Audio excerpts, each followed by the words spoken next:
Hello guys and welcome to the channel.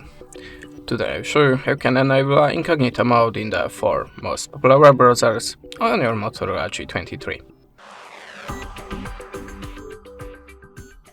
So, we start from the Microsoft Edge.